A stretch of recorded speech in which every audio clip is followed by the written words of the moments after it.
Hello guys, welcome to the new video. और ये हमारी सेकंड सीरीज़ है जिसमें हम डिस्कस करेंगे अबाउट द कॉलोनियल अप्रोच।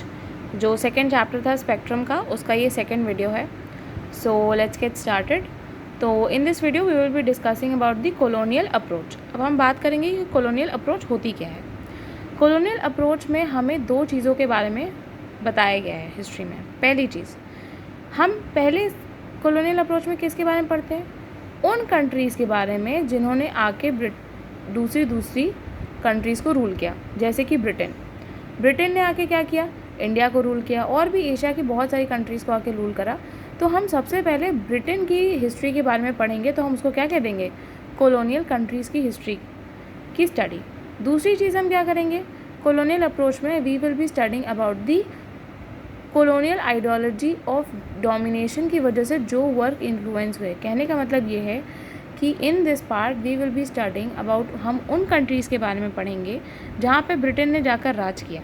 और क्योंकि ब्रिटेन ने वहाँ जाकर राज किया तो क्या होगा? अब वहाँ की जो एरियाज़ होंगे वो ब्रिटिश के कल्चर से क्या होंगे? इन्फ्लुएंस होंगे।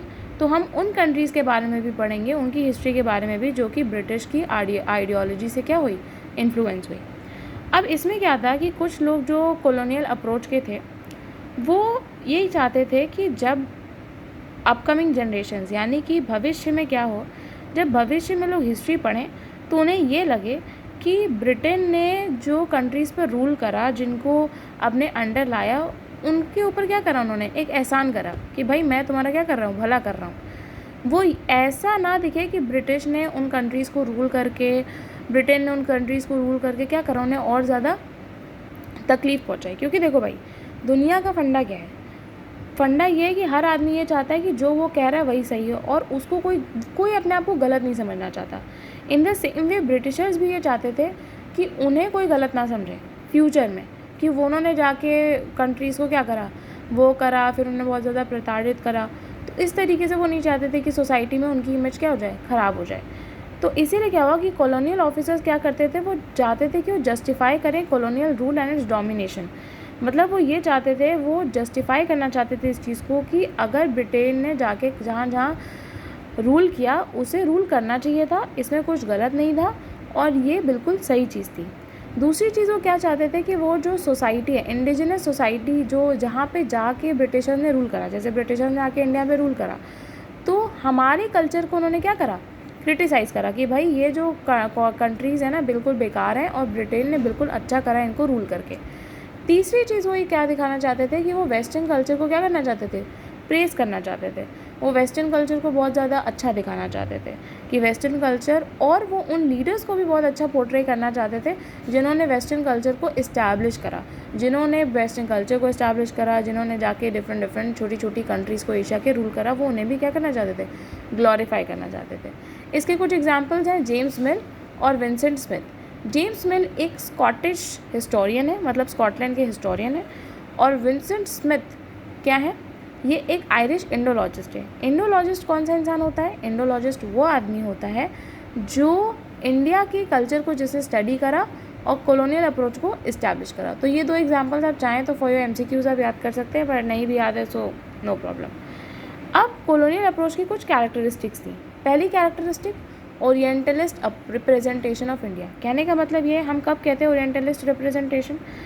ओरिएंटलिस्ट रिप्रेजेंटेशन कहने का मतलब ये होता है कि जब भी कोई वेस्टर्न कंट्री आपके ईस्टर्न कंट्री के कल्चर को पढ़ती है, उसको समझती है और फिर उसको लिखती है, तो उसको हम ओरिएंटलिस्ट अप्रोच या रिप्रेजेंटेशन ऑफ इंडिया कहते हैं। दूसरी चीज़, ब्रिटिशर्स का ये कहना था कि क्योंकि हमारी कंट्री में बहुत डाइवर्सिटी थी, हम लोग एक दूसरे से बहुत ज़्यादा झगड़ते रहते थे, तो ब्रिटिशर्स ये कहना चाहते थे कि वो हमारी कंट्री में आके उन्होंने क्या करी? यूनिटी इस्टेब्लिश करी। तीसरी चीज़ ब्रिटिशर्स ये कहना चाहते थे, सोशल डार्विनिज़म। जो भी साइंस के स्टूडेंट्स होते हैं उन्हें पता होता है कि चार्ल्स डार्विन नाम के एक नेचुरलिस्ट थे जिन्होंने सर्वाइवल ऑफ द फिटेस्ट और नेचुरल सिलेक्शन का कॉन्सेप्ट दिया था। इस कॉन्सेप्ट के अकॉर्डिंग ये होता है कि कोई भी आदमी, वही आदमी सोसाइटी में सर्वाइव कर सकता है जो नेचर के अगेंस्ट अपने आप को क्या कर ले? अडेप्ट कर ले, ढाल ले, जो फिटेस्ट हो। तो ब्रिटिशर्स ये प्रूव करना चाहते थे कि क्योंकि वो सबसे ज़्यादा सुपीरियर थे, सबसे ज़्यादा फिट थे, इसीलिए वो क्या करे, सोसाइटी को रूल करा उन्होंने, और इसमें कुछ भी गलत नहीं था। चौथी चीज़ वो ये बताना चाहते थे कि इंडिया जैसी कंट्री बहुत ही स्टेगनेंट कंट्री है। कहने का मतलब ये है कि इंडिया के जो लोग हैं ना वो बड़े ही अजीब हैं, वो अपने आप को चेंज नहीं करना चाहते। तो इसीलिए उन पे एक वाइट मैन्स बर्डन नाम का उन्होंने टर्म इस्टेब्लिश करा, जिसका मतलब ये था कि कोई भी जो भी ब्रिटिशर्स पावर में है उनके ऊपर ये जिम्मेदारी आ जाती है कि वो ऐसी छोटी छोटी कंट्रीज़ को क्या करें, डेवलप करें। और पांचवी चीज़ उन्होंने क्या करी, पैक्स ब्रिटानिका को इस्टेब्लिश करा। पैक्स ब्रिटानिका क्या है, 1815 से लेके 1914 तक चलने वाला एक पीस ट्रीटी है जो कि ब्रिटेन में चला। दैट वाज और इसका इस्टेब्लिश क्यों किया गया, इसको इस्टेब्लिश इसलिए किया गया ताकि जो कॉलोनियल कंट्रीज़ है जैसे इंडिया या एशिया के और भी कई कंट्रीज़ हैं वहाँ पे पीस और हार्मनी लाई जा सके। So this is all about colonial approach you need to no.